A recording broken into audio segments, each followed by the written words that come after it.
They are smart, they are funny, and unfailingly entertaining. They are the adults in the room, and they are here to help you be the best adult you can be. Whether it is matters of the heart, finances, or work that's weighing on your mind, worry not. The adults in the room will help you stay winning. Today I woke up and I had not had enough sleep. So I went back to sleep again.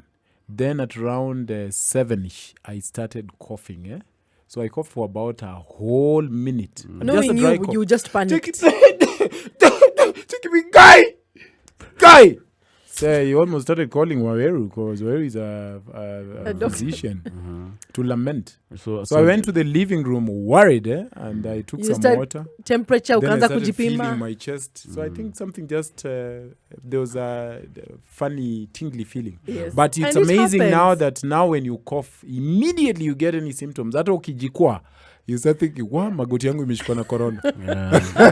Then sometimes that temperature thing, if it goes even 1 degree up above 36.5, check it 36.65. You feel like now you're on the way. I thank God I haven't coughed since, so it's a good thing. Barbara, what are you learning? Mimi ni Jeffy, he says, and he's tuned in from Mombasa. He says, hi adults, guys, you're doing an amazing job. I guess this guy called Erico is the most private guy I've ever known so far. I have searched him huku kwa mtandaoni, but in vain. Alafu amecheka kama mara 10. So I had to tell you that. Then Gushino Yamagusi says she is tuned in. I'm in love with Eric. Kisses to him, my crush, my mentor on working out. I'm not lying, Eric. I know you think I'm lying. It's there. I'm not lying. Okay. Manuel Till is going to check. I'm not lying. Unasikia vibaya? Nani? Kaylin Kare. Nakutafutia makofi hapa. No, I'm just happy for you guys. But where is uko na bibi? No, I'm happy for you and this. Kaylin Curry says, hi, Bobby. Say hi to the gentleman who says, Cheki Mimi. Then she loves. So Cheki Mimi anajiju anajisalimi. Ata ana move kiti yake nyumba. Ni wewe. Emmanuel is Mr. Cheki. I used to date this woman who used to tell me about Emmanuel's Cheki. Why does he say Cheki a lot? When you're Mr. Cheki. So, ikom chapa ametuma salamu.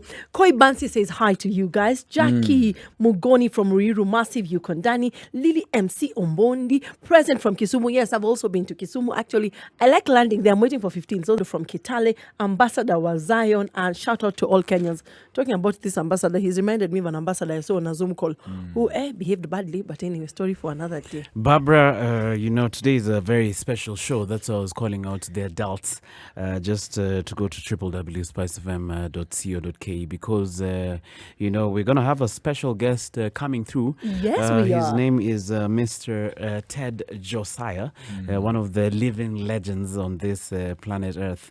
Eric Ted Josiah is, he's an archive. Unaona kama hapo Kenya National Archives.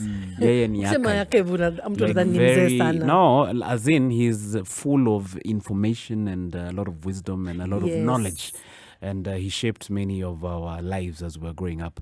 But we're discussing losing a spouse and moving forward as an only parent. Absolutely. A very poignant topic today.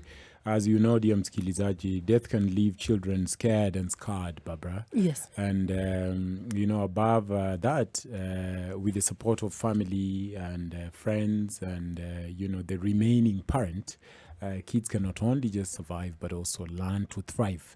And with it, they can learn a lot of resiliency, on ways to go about losing a loved one. And, on the adults in the room, dear msikilizaji, we don't just speak from the air. We try and have real life situations and even people who've gone through or are currently going through some of the challenges we speak about so that they can share with us in their wisdom about ways they came out of it or how they deal with it. And hence, you need to just keep it put because Ted is going to be doing just that as we go along. I haven't had a child yet. I will by the grace of God. And my mother died pretty much when I was an adult. I was, I think, how old was I? Maybe 28, I think, when my mother passed on.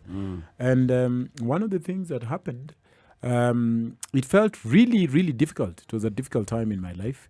So I was trying to picture when we're having this conversation, how that would play into a child's mind. And Barbara, I went to seek how professionals deal with children who've lost loved ones. And something struck me as profound. They said that when talking with your kids who has lost a loved one, it's advised to explain that the person was very, very, very sick and died. Or you say the person was very, very, very old and died. Or you say the person was very, very, very hurt and died. Now, they say the reason we use very 3 times, at least for the child, otherwise we'll get a paper cut or might get a flu and start thinking they will die. Because so you are emphasizing on the very. So they don't come running to you and say... So you don't say your mom was sick and died. Yes. So you have to say emphasize. Or you say very, very old. So ukisema mom was sick and then they died, they'll be like, are you also going to die because the other day you had a flu? And then it becomes quite scary. So I thought that was a very interesting... approach which I'd never thought of, but they were just insisting on the need as the parent remaining. So Barbara, if I'm married to you and God forbid you die, I talk to our kid and say, you know what, mommy was really, really very, very ill. Emphasis. And then they passed on. And they would have a lot of questions going forward. So they also advised that you are very open and honest. I was reading a very sad story, Emmanuel, about a mom who was away for work travels. And then the dad decided to take his own life. And they had 2 boys, right?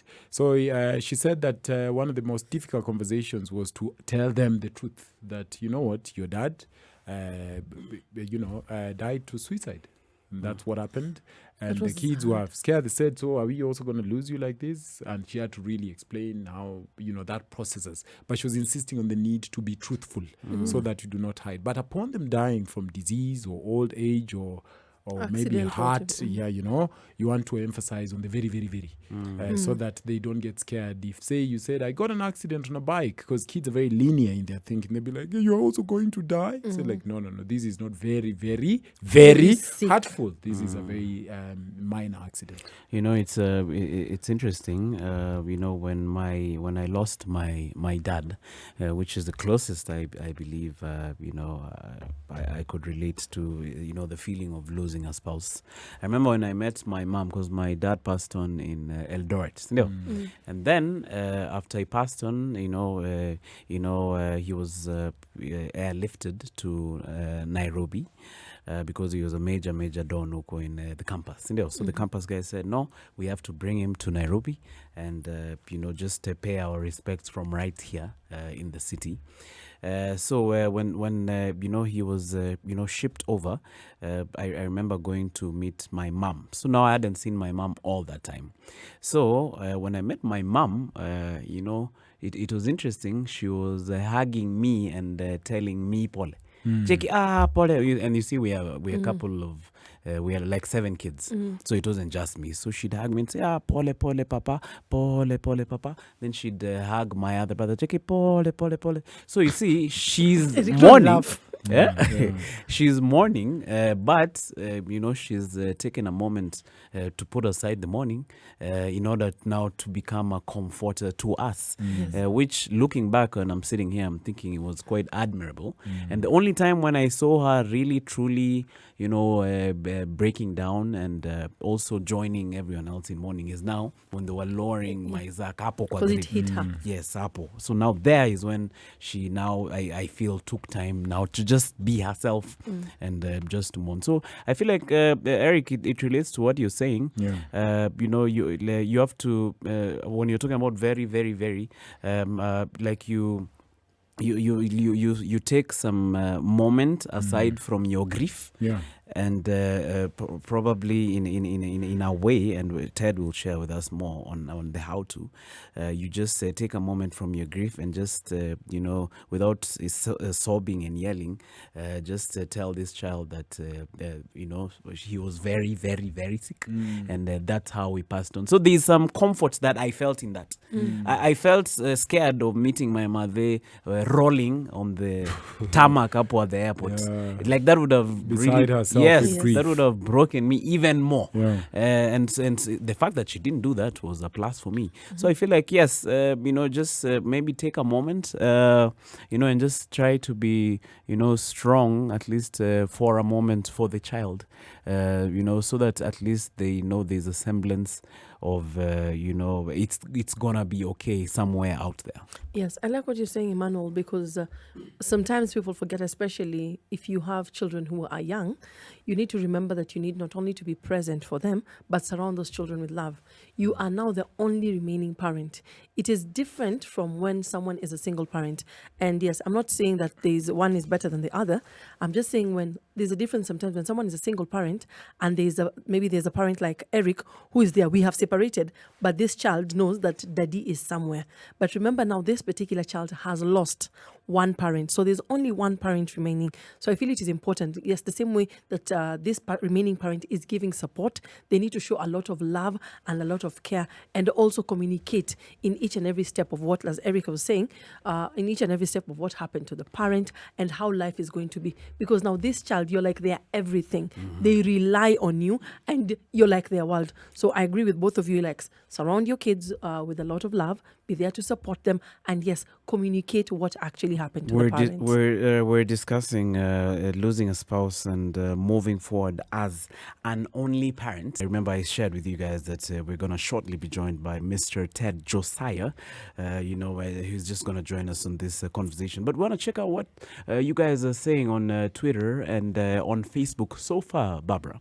Baba, umesikia venye nimetoa hiyo Twitter? Nimesikia umesema Twitter. Yeah. Facebook. Well, Jennifer Wanjira is saying, hi, lovely people listening keenly to acquire knowledge today. Thank you, Jennifer. You're always so kind. We love all of your feedback. And Ruth from yesterday. Hi, Ruthie. Ruth Mushangi says, interesting conversation. My dad died when I was in class 2. I don't remember us as a family even talking about our feelings. I would break down in class because I really didn't understand. I would urge the remaining parent to actually ask the kids to express their feelings. That's what Ruth thinks, and I cannot agree more, Ruth. Thank you so much for sharing. And there is Geoffrey Gobanga, who is listening and enjoying the conversation. Kiptoke Ronald is saying, hello guys, today is exceptional. And he passes his warm welcome to Ted Josiah, who will be joining us any minute now. And Titus Kilango, my brother from a different mother. Karibu sana Titus Kilango. Umekuwa ni muda mrefu bana, umekuwa wapi huko? Yeah, he says he'd been missing the show. Amerudi sasa kinagaubaga. And Wiseman anasema wale wa Kenya mnapenda kuona Nairobi as the only safe place to be and buy land. Wako wrong sana. Kenya is big, Nairobi ni shamba la hiyo kitu wamesema. Kumaanisha nyumba utajenga leo, kesho serikali inanunua, and Ministry of Lands and so on and so forth. So yeah, please keep all of your thoughts coming. It makes for the conversation to be even more merrier. Liz Kiss is saying niko ndani kabisa. Karibu sana Liz. And Kevin Odundo reminds me, Kevin, of a word in Luo called adundo, which is the gizzard. Adundo ni gizzard ya kuku kwa Kijaluo. Ukisema adundo unamaanisha gizzard. So Kevin naitwa adundo, Kevin anaitwa odundo. Adundo ndio gizzard. Adundo ndio. Sitaita imondo. Sasa hiyo adundo unajua kwa Kijaluo mwanaume ndiye anafaa ikule. Hata nyinyi? I thought it was only a legit thing. Bibi akikula inaletaka shida sana. No, sisi ukishare. Adundo nikure. Cheki nyacha adundo. Adundo cha madundo ichamo bam gadundo. So that's a man wailing that amekula paja. Mwanaume mzima anapiga kelele juu ya thigh na adundo. Na bibi anajibu cheki nilikula adundo. Yeah, so Kevin Odundo, not adundo, says, I salute you guys. Your powerful teachings always make me equipped with skills and techniques on how to go about marriage. I'm now ready for marriage. Good Lord. What an honor. Thank you, Kevin. And David Nato Karibo, I see you. It's kind of tough, more especially if it's the man. It may even push one to remarry as soon as possible. But how has he coped? He's asking about Ted Josiah. Msikilizaji, if you're joining us, we're about to have a fantastic conversation with the one and only Ted Josiah. We are discussing losing a spouse and moving forward. Plus, Ted will share with us some tips for young widows and widowers on raising children as an only parent. So keep it locked for that conversation. Barbara, are you learning anything on Facebook? Yes, I'm learning a lot on Facebook, but everyone is there listening. Lesajo Matthew, I'm seeing you, and they're taking notes. I think they will comment later. Yes. Another thing I feel like if you're in that particular position, you could try and seek additional support, but don't delegate the responsibility to like the help or to a sister who's coming in. Remember, yes, you're the only parent. Maybe you're new about these things. Try and fit in. It will be difficult. I know it's not going to be easy, but try and fit in to the other partner's shoes. Do what you can. Get assistance, get support. Because remember, you're also grieving. Your children are also grieving. So I feel like if you're able to get a support, maybe a nanny to help you, that will be okay. But remember, do not delegate the whole responsibility to this other person to raise your child. You are the parent. Don't forget that. Sometimes even with normal parents, okay, not that the others are normal, but people who have two parents also sometimes forget and leave that. But in this particular case, you need to be present, you need to be available and know what is happening to your child's life. So as you're seeking support from other sources or giving responsibility, be present. Also another way of seeking support, sometimes you might be so busy and because of work, maybe you have an interview and everyone is always trying to lend a hand. As much as it is welcomed, you need to be able to set some boundaries on what help you need. I realized, for example, that when a friend of mine lost the spouse, we all were going there every other week with plates of food, maybe meals or shopping, and it reached somewhere. She just told us, guys, stop. I appreciate what you've been doing the last 2 months, but what I need right now is maybe if someone can just take my daughter for just a Saturday, then I can be able just to take a breather and return her the next day just for her me time or to give her time to grieve. So yes, as you're seeking support, also be very open to tell people what kind of help you need. And I really appreciated what she told me because I did not know what to do. So I was just there all over her face and everywhere, but I was doing the wrong things. Yeah, so I feel that if you're that particular parent, be open to people what you want them to help you to. Or if you do not need that help at that particular time, also say it. And if you're on the other side, please understand them. It is a journey they're going through. So there'll be ups and downs and you need to welcome every emotion. Eric, I was, mulling this story around in my head, and I was just thinking, if you're, an only parent, but you have very nosy, see, you're the single parent who's alive, Cindy, and then your partner has passed on, but now you have to deal with also your partner's relatives. All right, so you have people who normally, if your wife was alive, you wouldn't deal with them, but now because you've sadly lost the person you love, you have to deal with now this other relative, right? And maybe this other relative is not as excellent to deal with. So sometimes you have auntie so and so or a sister. Yes, who's now calling to find out what is happening, maybe out of love. But yes, they start, making butting. It feel quite invasive. Yes, they start butting into your business. Maybe you could be going, for example, or hypothetical, you can be going through a rough patch. You decide to move this precious bundle of joy of yours into a place you can afford. And maybe this other family is saying, now even you can see, now they've even taken huyu mtoto wetu wamempeleka kwa nyumba pali, where they wouldn't, ordinarily they wouldn't be living there. So it creates an interesting, dynamic. Like you have to deal now with people who, ordinarily you wouldn't have to deal with, on a, maybe month-to-month or day-to-day basis, depending on where you are in life. So maybe, to deal with that, you can just put up some very serious boundaries so that they don't overstep their mandate. Yes, no, you're actually right. And, Ruth Mushangi, whose Twitter I read to you, was concerned about, or was expressing how she doesn't remember her dad died when she was 2 and she doesn't have any memory of them as a family. Ruth, I read something very interesting a while back, and this parent was suffering from some form of very acute cancer. I can't remember which kind. And she said what she decided to do, because the doctors had told her that she has just a little while to live. And she had a child who was 6 then.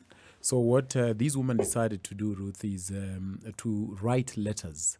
And the letters were not just letters anyhowly. She wrote letters which she dated for memories, for the memories of the girl upon achieving certain milestones in her life. So she wrote a letter at the entrance of high school. All right, she was 6, and then she dated a letter. Only open these when you're getting into, say, Form 1, for instance. And on her 18th birthday, she wrote a letter for that 18th birthday. She also wrote a letter for her graduation, when she graduates college. Like, open these when you've graduated college. She wrote another letter on her wedding day, and the final letter she wrote for her when she's welcoming her child, the day she'll give birth to a child. And then this woman, who then later was giving accounts of what these letters did to her, was saying that they were so powerful because in them, her mother, who had now long departed, she'd encapsulated her expectations for her child. The other thing her mother did, which was so powerful, this girl says, that she made sure to record a lot of audios and videos, or just reading for her books that she liked, So this woman, all through to, college, into marriage, had material and conversations with her mother. Wow. So also just this is to the person who might be sick and you have a terrible report. I know it's very gray and you don't want to think of that, but it helps to leave some sort of memorabilia where your children... So they connect with it. Yeah, they can connect with it. So you don't just depart, because... sometimes they want to remember and they can't quite remember, especially if they are young. So just to add on to your point, because Ruth was saying, she ended by her tweet by saying that I would urge the remaining parent to actually ask the kids to express their feelings. Well, that is true, and I agree with it. Also, just the parent who's about to depart, especially if the death isn't abrupt, that you leave memorabilia for your children who are remaining behind. I also think, just to add on what Eric is saying, and I like what he said, that you can add memorabilia. You'd also try and create memories. For example, if the parent had left, if there's a picture, please try and have those conversations with your children. Show them that this was daddy, this was mommy. Do not just block that part of your life. Show them who they were, how they looked then, like, so that the child does not forget. Because yes, the lady on the Twitter said she cannot remember. Yeah. So I think sometimes as parents, the parents who are remaining, we feel like if we expose our children to this, we will be causing pain or will bring memories of grief. I don't think we should look at it like that, but we should look at it in a different angle, that, hey, let them not forget where they came from. Let them not forget who their mother or who their father was. Yeah, no, totally. I hear you. And that memory lingers on for a long, long time. I remember on Father's Day, it was a couple of weeks ago, my sisters had put on their profile pictures of my mom. And, it brought a lot of fond memories. So I was looking at those and saying, oh, this is beautiful. And you see that she had a life to lead and a story to her life. And it goes a really long way. Yeah. As we promised, we said we're going to connect with, Ted Josiah via Zoom. And I'm seeing he's, connected. We're going to have a conversation with him, and we're so quite privileged for this. We're discussing losing a spouse and, moving forward as an only parent. And, on my screen, I'm seeing Ted Josiah. Can you hear me, sir? All right. We're just trying to get his audio, to work. We have our guy here, just working on those mitambos. But you can hear me, so that at least...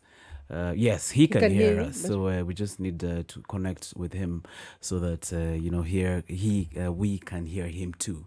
While we're connecting, Eric, Mr. Ted Josiah is, as I was telling you earlier, Eric is a living legend, and I'm quite privileged even to be seeing him here and just to have this convo with him.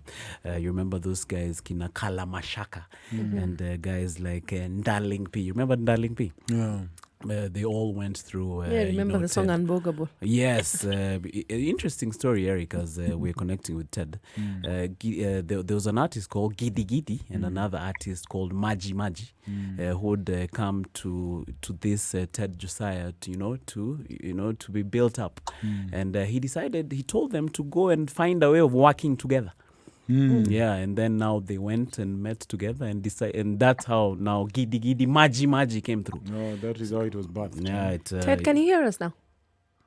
I can hear you very well, yeah. Amazing stuff, man. Ted, karibu sana.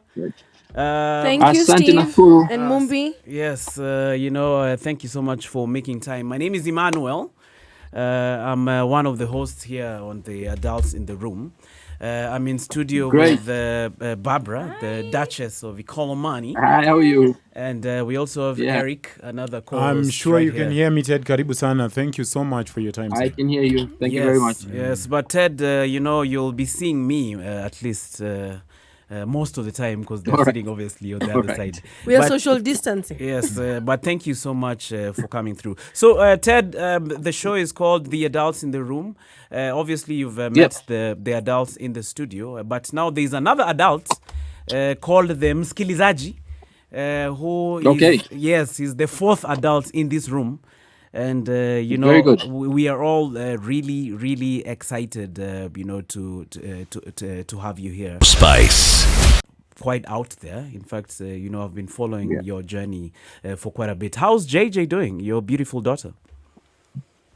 She's well, thank you very much. She will walk in at any point, so forgive the interruption if it happens. It is a very open house, our house. We don't social distance in this house. No. We love each other. Yeah, that is awesome. And, there's now the new normal. And I hear for you, it's the normal because you're used to working from the house. I've always worked from home, so this is welcome to my normal. This is We're trying. So, just to get the ball rolling, today we're discussing, losing a spouse, very sad topic.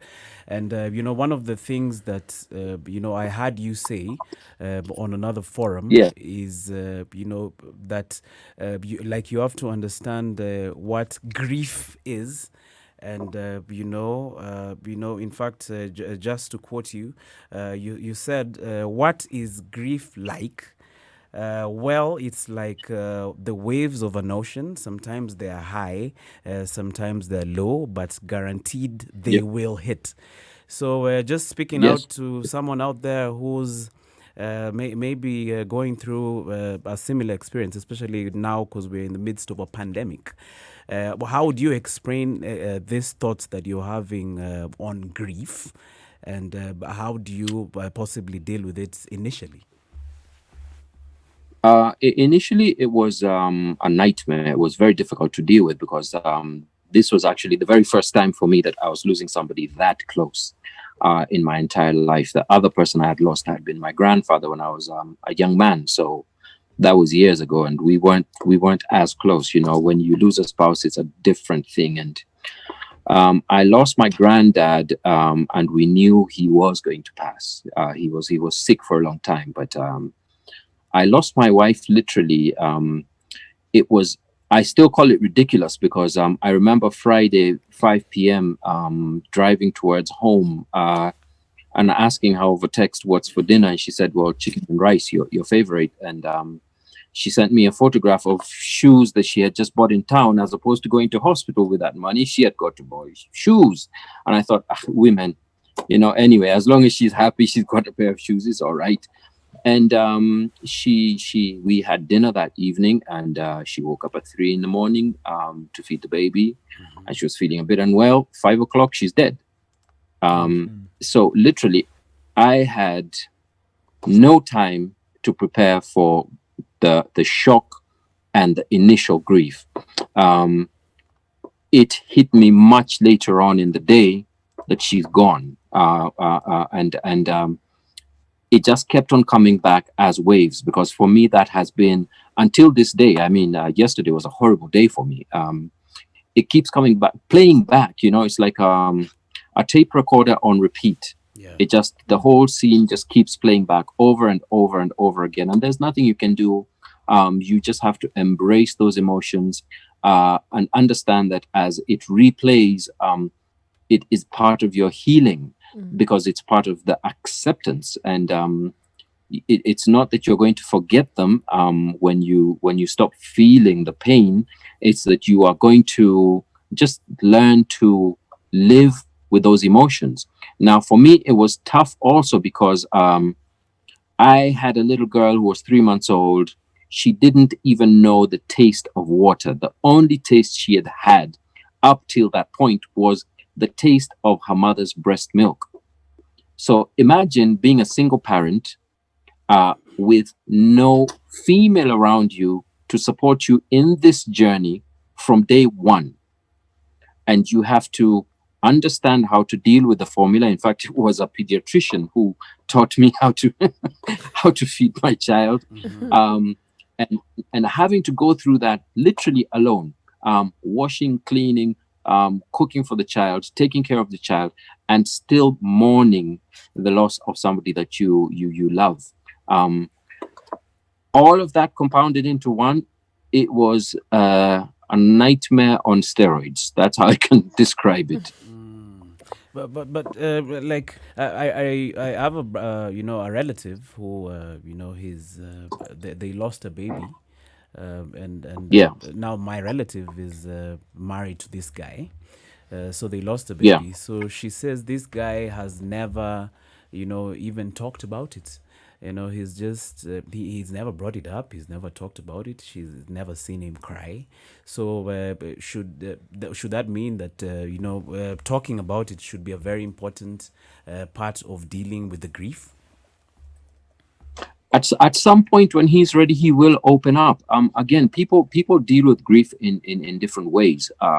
Some people just shut down and they lock all the doors, shut everything out.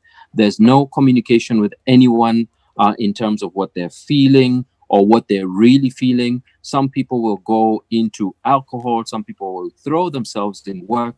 Some people will throw themselves into a different activity, just to try and fill that void with something else, that empty space. And no matter what happens, those people always get to a point where they are ready to speak, and they'll be ready to speak about it, and they will speak about it. Losing a child, I've actually gone through that. This is something that very few people know about. And the woman had counseling, but men don't get counseling. Yes. And I was going through my own nightmare, but nobody knew because I wasn't talking about it, and there was nobody to talk to. And she was going through grief. So you can't share your grief with a person who's going through grief because they're partly angry with you at the same time and wondering, why are you bringing this up to me when I'm going through the hell and I'm the one who lost the baby, and not knowing that we lost the baby together. That can get confusing for both parties. So maybe what he's trying to do is shield her from his pain. And when he feels ready enough to open up and talk about it, maybe he will in time.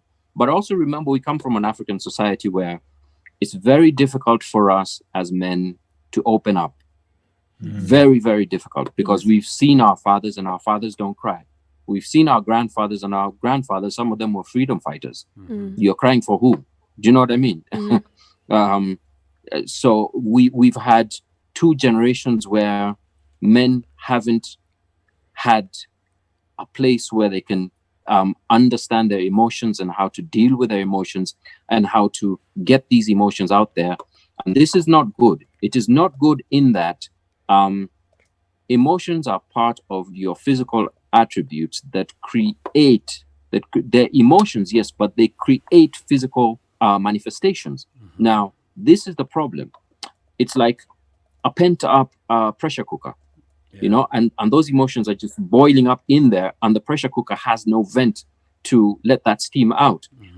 I tell people this: men who can't deal with their emotions can actually end up being extremely violent, because what's going to happen is, like that pressure cooker, everything just explodes where everybody isn't expecting it. And this, to me again, I say, explains why there's a lot of violence in homes, because the man doesn't know how to deal with emotions. You've seen sometimes when men are dealing with emotions man to man, and you go and you hug your friend as a man, and he breaks down literally in violence. He's crying and screaming and pushing you away, and it's a violent experience because we've not been taught that it's okay to cry, it's okay to be emotional, it's okay to show your emotions. Ted, how have you managed dealing with the waves of grief that you've had and keeping the memory of your wife for the sake of your child, so that they can get to know who their mom was? We've seen many parents trying to just shun away that if a parent has passed away, we are trying to put that aside and we're not going to talk about it. How have you managed to strike a balance? Traditionally, what we've been told to do is grieve for 2 weeks, go find the nearest woman, like as if it's sugar in a supermarket, marry her, and bring her to the home so that she can be the replacement surrogate mom. I think that's rubbish, utter rubbish, and I disrespect all people who think that. You had a partner in life, and you had a child with this partner in life, and this child is part of that human being that left you. This child needs to know who that person was, what they were about, and how they were, in all purity, in all honesty, not in glorification or anything. When Jay grows up, I'm going to tell her about the crazy parts of her mom, because you know, her mom had special attributes, and now she can understand them. All she can understand is that that's a photograph of her mom, and sometimes she asks me to play back the videos where her mom is playing with her, or her mom is kissing her, and those, she can remember the voice. I know that I can tell that she remembers the voice, and she goes, "Oh wow, mom loves me." Last night she said that, "Mom loves me." And for me, that's really, really important, because this is not my journey anymore. It ceased to be my journey when we had that child. It became our journey. And this our journey doesn't stop just because the person has unfortunately left. They didn't leave out of their own accord. They left you with a responsibility. I've given this analogy. The last coherent words that Jay's mom told me was, "Please hold the baby." For me, that meant a lot more than just at this present point, hold the child, I can't deal. It meant it's your turn to take over this responsibility of ours and keep it going. That doesn't mean that I bury you and then go and remarry Jane, Sally, Susie, or whoever. If love comes, it does come, you know, and that'll be a different story. But that different story doesn't override what had happened. Because if it does, what happens is you have a teenager who then ends up as an adult wondering, okay, so is this why I'm treated as a stepchild? Do you know what I mean? Is this why I am not loved as much? And you can be loving on them as much as possible, but because you hid their parent from them, because you couldn't deal with the grief, you then end up a bad person, and you don't need that. You can be honest. Look, your mom or your dad was like this, and this person, and this is what happened, and this was our journey, and here are all the memories. In fact, I've gone a step further. I've kept some of her mom's valuables, jewelry and clothes and dresses, the last pair of shoes she bought. And I want to give those to Jay so that Jay has that connection. Eric, you want to throw in something? No. I just compelling stuff, man. In fact, I almost started pulling out my handkerchief and wailing here uncontrollably. Ted, thank you so much for your transparency. I was thinking about, men, as you rightfully said, the need about either it's passed on to us through subtle conversations, or just how you are required to put it together. Would you tell a man who's listening, supposing they're going through grief, about, say, some practical ways they would, let it out?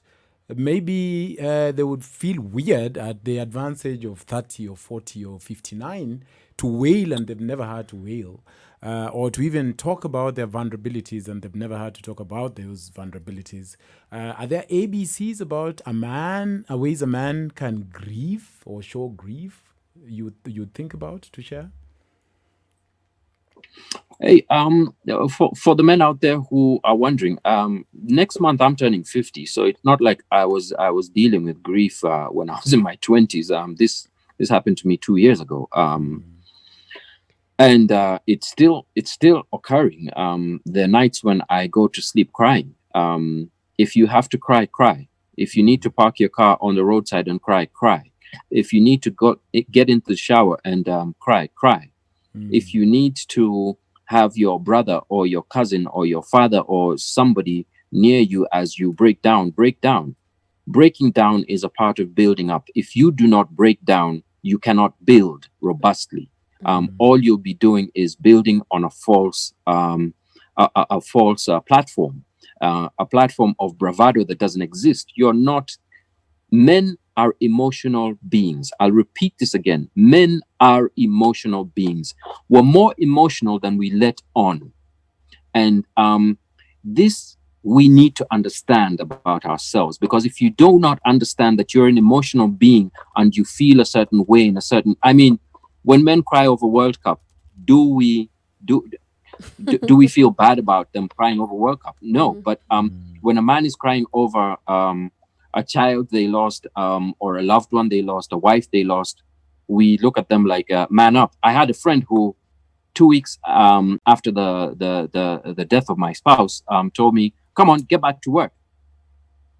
I didn't understand until he told me about his journey. And then I realized that his journey had made him very hard emotionally, because he had lost somebody very young. And that had just made him like a concrete block. And he couldn't understand how human beings express emotion. Yeah. And his way of expressing emotion was keeping it in. It developed into high blood pressure and hypertension. Shame. He would try and calm himself down and never even show anger or anything like that. And once in a while, you'd see this spark of this guy's about to explode, and then he calms himself down. But in calming himself down, he would fall sick, which is not good. This explains why we have a lot of hypertension in men and a lot of strokes and stuff like that. Do not allow your emotion, that spiritual emotion you have, to manifest itself physically, but not on the outside, only on the inside. Guy, what's going to happen is you are going to end up falling sick on the inside and sometimes not being able to be healed. I got to a point where I was given beta block medication for a problem in my heart. And I took it for a week, found myself driving down a road, and it really makes you quite lethargic and sleepy. I blacked out, literally driving home. And I'm a single parent. And I thought to myself, I'm not a single parent, I'm an only parent. Yeah. I thought to myself, I need to change this. I'm not going to go the medication route. I am actually going to leave this medication and I'm going to go the natural route. So what I started to do was I started to walk in Karura. And as I walked, what I would do is I would walk and talk and sometimes stop and cry and all these things. And Jay's mom loved butterflies, and I would look at the butterflies and, just talk and let it out. Yeah. And by the time 2 weeks later, when I went to see the doctor, I was all right. And I thought to myself, sometimes we think that keeping these emotions in and being bravado is going to help. It doesn't help. It actually destroys you as a person. I don't know if you can throw the answer to this, in a minute, because we are pressed for time. But like when you're grieving, should you grieve in front of your kid? How do you handle? Should you hide it from your kid? Should you do it in front of your kid, or are there moments where you do it in front and sometimes not? Like how do you deal with that? There are moments you are the director and the pillar. So if they see you breaking down all the time, also it's not really helpful for them. They need some sort of strength from you. Mm-hmm. But they also need to know that you're an emotional being. So you have to choose when you let them see that emotion, so that they don't feel like, oh, you know what, it's not okay to cry. Because also what we do will reflect into our children, and those actions will create who they become. I hope that my actions, in terms of how I deal with my emotions, create the people that my children become, so that they don't inherit what I inherited from my granddad and my dad, which is be bravado. I actually had to delete that part of me. All right, it's I wish we had more time, man. I feel like we've just begun. Ted, my prayer would be just in winding up that upon them lifting the coronavirus restrictions, that you'd come here personally and we have a good 1 hour to have these conversations. Because I sense strongly that as a man, we would need more of these. Yeah, me too. Sure, man. I would love to do that. Yeah. And I would love to do that. Good work with Jock, man. How's that going, man? Thank you very much. Jock is going well. It's going very well. We thank God. A lot of people have embraced us as a brand, and people have also supported it. Obviously, in memory of Jay's mom, but not just in memory. This is a legacy company, so I would like 60 years from now for Jay to be able to say, "Look at what grief built. Look at the beauty that came from these ashes." So that is what Jock stands for us. Yeah. All right, Ted, thank you for coming through, man, and say hi to the very beautiful little one. And happy birthday next month. Thank you very much. Yeah, man. Thanks for your time, Ted. Yeah, man. Thank you for coming through, man. That was Ted Josiah, who, he decided to give us a moment, out of his, schedule, just to spend a moment with us here in the Adults in the Room. And as Erica said, hopefully one of these days we'll have him right here in the studio and we'll be able to draw out the gems from him for a longer time. I feel like he's become a very... like this, I'd equate him to, Barney Mac was the American dad.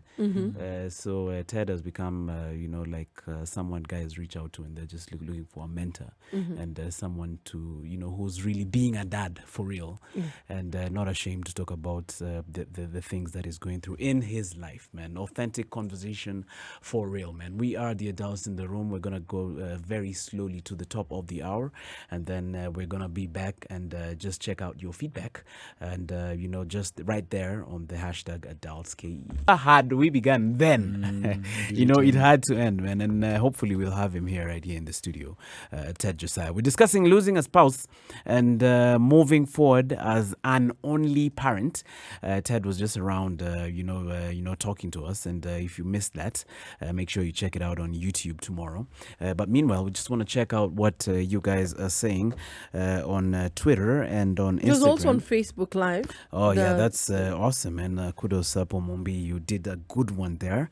Eric, do you want to check out what's happening on Twitter? Absolutely. A very good evening to you, DM Skilizaji, and thank you so much once more for choosing 94.4 Spice FM. Indeed, we are the Adults in the Room together as one. And if you're a new member to the family, karibu sana. We are here every day, yes, every single day from Monday to Friday, 7 to 10 o'clock. Emmanuel, the family is growing. And as of yesterday, there's a lady called Faith who was like, "What do you mean? This show has been in existence and I've never ever known." And she was very delighted, and she says she's a new family member and she'll keep it that way. So if you are like Faith, please feel most welcome. We are here daily, Monday to Friday. We have authentic conversation, really, Simon Pure at its best. We talk about things like loss and being the only parent, like Ted Josiah has just shared. We talk about marriage and sex and everything in between, even money. And we don't talk at you, never at all. We talk with you. And we always encourage every time as we go along to just share your feedback on Facebook and Instagram and Twitter as well. We also have a line. So you can call us, and we have a woman here with us, a gorgeous woman. You can hear her voice if you're a man who likes things like that. And the number to call is 0719 012 600. But for those of you who are just okay with tweeting, that's also fine. Atoga Ogola is one of those people. He says, talking about your late spouse helps a lot. When I feel low, we keep talking with my son about the memories about her. And with time, it brings a smile on our faces. But mostly when I'm alone, I usually feel like I'm crashing inside. Ted is a strong man. Big up to him. Thank you so much, Ogola, for sharing. And indeed, Ted is a strong man. Titus Kilango says, talk of crossing a bridge when you get there. This is one of those devastating situations one can possibly go through, especially when it happens when you are still bringing up the child. Honestly, I don't know. He says, neither do I. That's why we have people like Ted to share with us about their wisdom. Mr. Abraham, karibu sana Abraham, says good evening to all of you. Barbara amekusalamia sana. Asante. Death is inevitable, Abraham thinks. We all don't know when our time will come. This is one of the toughest moments in marriage life, losing one of your co-parent. And he also says that the best way I can think of is to pour all the love I had for my lady on to the child. I'd focus on the kid. Those are in sentiments. And then finally, and absolutely not least, Mona Romana, a good lady from Mombasa. Hi, Mona. Mona says, hi, Akuna guys. boyfriend. He says, hi, guys. I lost my sister 4 years ago, and it was very difficult to explain it to her daughter, who was 8 at the time. We had to tell her in the language she understood, like mom has gone to heaven and how she was so sick. We let her ask questions and try to help her understand. So please, msikilizaji, keep your thoughts coming, even about your experience. You never know who's learning across the aisle, Barbara. Becky Helen says, I'm a victim and the only thing is to focus. More so if you have kids. To me, I have a stepdad for my kids is no... To me, a stepdad for my kids is no way. Trust in God and believe in God and you'll get the strength and power to move on. It takes time, but believe. Nothing is impossible in this world. Jackton Mageto Jaja says, don't play with losing someone. I lost my dad in September 2018, my brother in October 2018, and a week after dad, then September 2019, I lost a brother I was following, who was following the dead one. Then here, Corona 2020, it broke our family and finances apart. Now I'm on a step-by-step, hata kulala chini, surviving literally. No job, nothing to clean on, ni kuishi na neema tu. Jackson, I would like to encourage you that it shall be well, na neema zake Bwana zitakufuata. Eric, what's happening tomorrow morning, my brother? Dear msikilizaji, we have a phenomenal show that I want you to check out personally. I promise you it's worth every minute of your time. It is the Situation Room from 6 a.m. all the way to 10 a.m. with the very able Eric Latif, Ndu Oko, and CT Muga at 2 o'clock all the way to 7 p.m. We have the Honey Voice, Monique. You want to be part of that. She'll take you home smoothly. And then by God's grace, let's do it again tomorrow. You know, when we talk, we become better and we learn together. 7 to 10. Again, Adults in the Room with myself, Emmanuel, and Barbara. So you're going to enjoy time solo. Nakwambia, just reminiscing, enjoying. Na huwa naudhi Barbara na hizo vitu zangu za solo. Because Barbara anajaribu. Tafuta mtu jamani, tafuta mtu. I'm praying for you. I'm praying for you. Na hakuna mtu. But then nipatie miaka kama ngapi? Unajua utakutisha fikisha 50. Kuna shida 4 years. On behalf of Mumbia, our super duper producer, we just want to wish you a very, very good night. And Brian, I'm Leota too. Remember music all night long. In fact, Mumbi's favorite jam is right there on the playlist. It'll be the first one. Mariro nimemwekea leo Mariro. Have a very good night. It's 10 o'clock. They are smart, they are funny, and unfailingly entertaining. They are the adults in the room, and they are here to help you be the best adult you can be. Whether it is matters of the heart, finances, or work that's weighing on your mind, worry not. The adults in the room